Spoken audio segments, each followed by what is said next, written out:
V Laškem in Radečah je pravzaprav malo ljudi, ki ne bi poznali Vlada Marota, saj so nanj v 42 letih, kolikor je služboval kot sekretar območnega združenja Rdečega križa Laško Radeče, bržčas naleteli.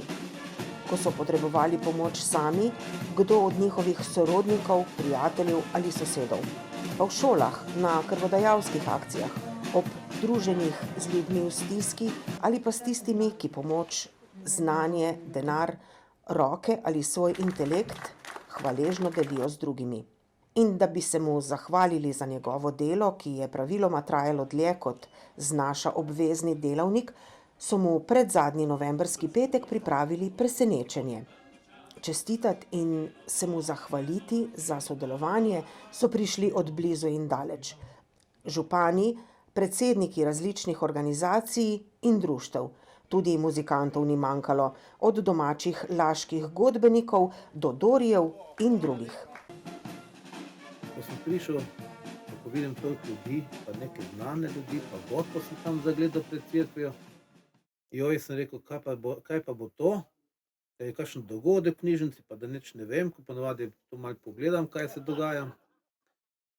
In ko se je to začelo dogajati, sem rekel, pa menda ja, to ni za mene. Saj, jaz nikoli nisem zase želel neke posebne slave, posebne pozornosti, posebne časti, ker se mi zdi, da je tudi nisem, ne da se nisem zaslužil, ja, ne bom rekel, da ne, ampak živeli smo tako, tudi v mladosti smo bili skromni in vse to, kar je bilo več od tega, se mi zdi, da je kar preveč, ampak je pa seveda lepo. Je pa en prijeten, res lep občutek, ko vidiš, koliko ljudi je prišlo, da so to res tisti, vsi, ko sem obraze pogledal, tisti, ki so to naredili iz srca, z ljubeznijo, spoštovanjem do mene, in to mi pa veliko pomeni. In zato sem vesel. Vlado, 42 let je pravzaprav zelo težko strniti v par stavkov, gotovo pa je bilo vsaj nekaj takih dogodkov, kak dogodek, kakšen utrinek, karkoli že, ki bi ga kazalo ob tejle priložnosti povedati. Ja, zdaj res, prvo je to, da sem na neki način, ko sem prišel na Rdeči križ, sem začel graditi to organizacijo, da bi bila bolj prepoznavna, bolj, bom rekel, uveljavljena v prostoru, ker sem imel občutek, da glede na to, koliko se dela, koliko je truda vloženega v to, da bi si zaslužila večjo pozornost, kot je bilo takrat. In to sem tudi na neki način mi je kar uspelo, da je, bom rekel, naša prepoznavnost kar na zavidljivem nivoju, da sem razširil mrežo, da sem po drugi strani tudi ustvaril stike s številnimi ljudmi v okviru službe Rdečega križa. Ampak ja, dogodki so bili pa tudi taki zelo, zelo težki in hudi in tu smo se kalili, tudi učili, tudi nabirali novih izkušenj. Seveda prva od teh je zagotovo bilo to hudo neurje, ki se je zgodilo 89. leta po dolini Lahomnice, po drugi strani po drugem strani hriba naproti Šentjurju. To so bili hudi trenutki, ko se spomnim, kako sva socialno delavko 3 tedne hodila peš po krajih od Lahomnega do Šentruperta in do Kozarice, in obiskovala ljudi, jih bodrila, se z njimi pogovarjala in kako bomo reševali njihove stiske, ker plazov je bilo ogromno, škoda je bila ogromna, tudi seveda tudi po dolini pa tudi poplave. Tako da in to je name naredilo res pečat, tudi zato, ker je to bila ena prva takih zgodb, ne. Drugih zgodb je bilo, nenazadnje smo kar nekaj hiš, nadomestnih stavb zgradili v mojem obdobju.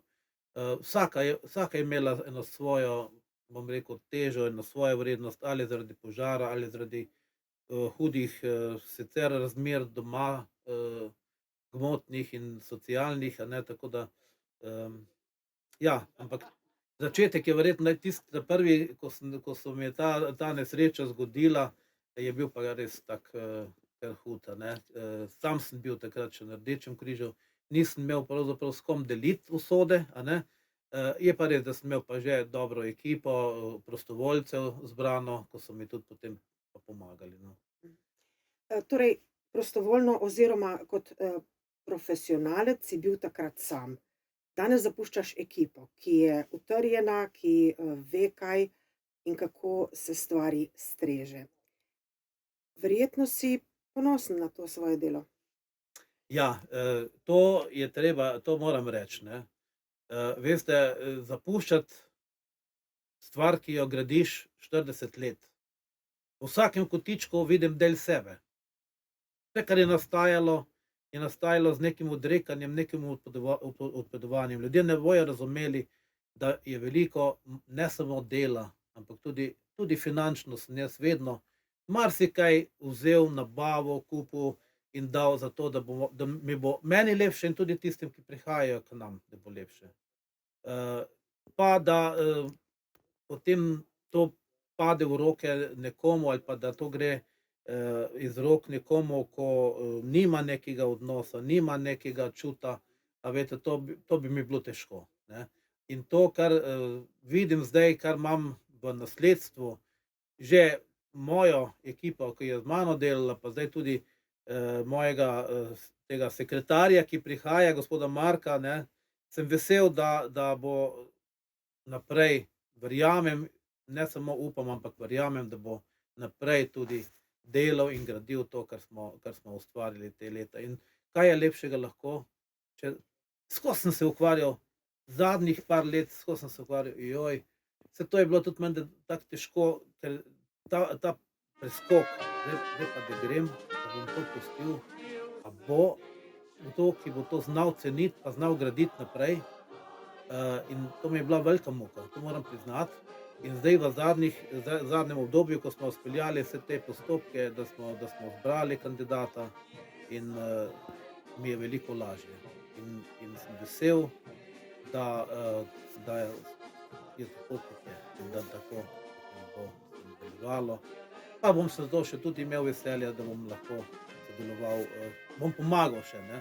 Glejte, zdaj sem tako, vsak dan sem žrtvoval približno 6 prostovoljnih ur, poleg 8 službenih ali pa tisto, tako kot pač mora biti, ne, enih 6 ur najmanj. Zjutraj od 2:30, včasih od 2 pa tja do 6, potem sem šel domov pourediti, potem pa spet še popoldne pa zvečer, ker veliko stvari je tudi ob sobotah in nedeljah. Tudi sobote in nedelje so bile prostovoljne, ne, ure, tako da ene ure nisem imel poplačane, ne, nadure. Tako da vseh 42 let ene nadure nisem imel posebej še dodatno plačane, ne. Pa približno na leto sem izkoristil tako 1/3 dopusta. Vse ostalo sem pustil v službi. Še kakšna pika na i? Bova še kdaj drugič katero rekla, ampak vendarle ob današnjem dogodku še morda kakšna pika na i? Mislim, da sem povedal v glavnem vse tisto, kar sem želel in samo želim si, da bom še pri močeh, da bom lahko še kaj ustvaril, da še bom lahko kaj naredil. Mi je izziv, sem že na enih 2 srečanjih z našimi prostovoljci obljubil, sem rekel, ja, ko bom šel pa v penzijo, Rdeči križ, območno združenje Laško radio, če si zasluži eno brošuro, v kateri bom nekaj stvari napisanih, da bo nekaj na papirju, ker se mi zdi, da to manjka, a ne, da bo ostalo nekaj za mano in to je ena od mojih nalog. Vladu želimo, da ga stol, ki so mu ga podarili sodelavci, ne bi žulil, pač pa, da bi mu služil za počitek in razmislek, kaj vse bi še rad postoril. In naj mu bo v 3. življenjskem obdobju kar najbolj lepo in to čim dlje.